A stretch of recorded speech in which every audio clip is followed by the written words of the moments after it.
Hi, I'm Danie Mellas, Senior Associate at Nichols Family Lawyers, and today we'll be talking about what really happens at an interim hearing. An interim hearing is a court event where a decision can be made in relation to a particular issue in dispute on an interim basis, which is determined by a senior judicial registrar or, in certain circumstances, a judge. In preparation of an interlocutory hearing or an interim defended hearing,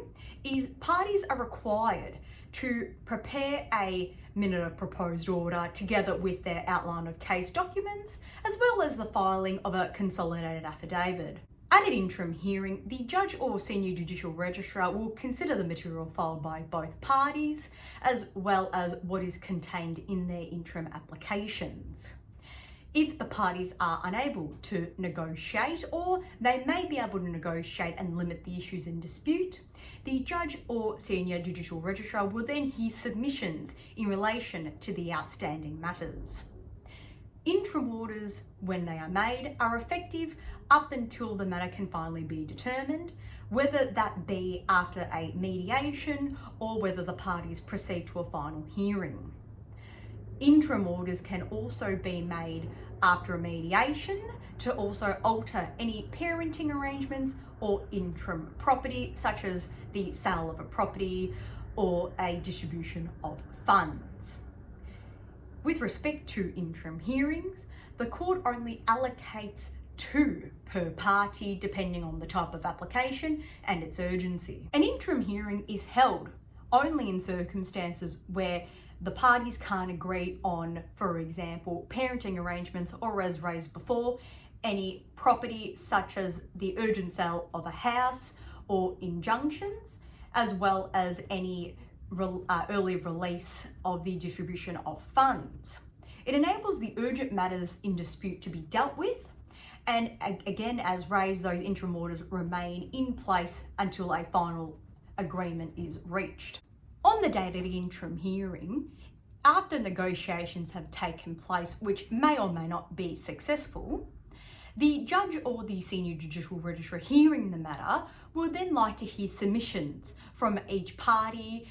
by their legal representation or counsel who they've briefed on the day. When you're in an interim hearing, you should focus on if the orders sought are in the best interests of the children with respect to parenting matters,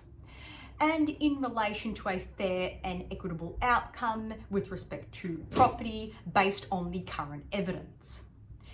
The interim affidavit must not contain any new evidence unless something of urgency has happened from the filing of, say, your first affidavit up until your consolidated affidavit is filed. However, the court would also like it when parties do file an updated affidavit just to explain what has occurred since the last filing of their first affidavit. At times during an interim hearing, the judge or senior judicial registrar may like to reserve their judgment after the interim hearing and will release their judgment after consideration of the material and the parties' submissions, which is ordinarily released between 48 hours to a few days after the interim hearing. Things that can't be done at an interim hearing, which is a final hearing issue, is make any findings of fact when an issue is in dispute, make orders about certain issues such as where the child may live. However, in certain special circumstances, the court may determine this on an interim basis,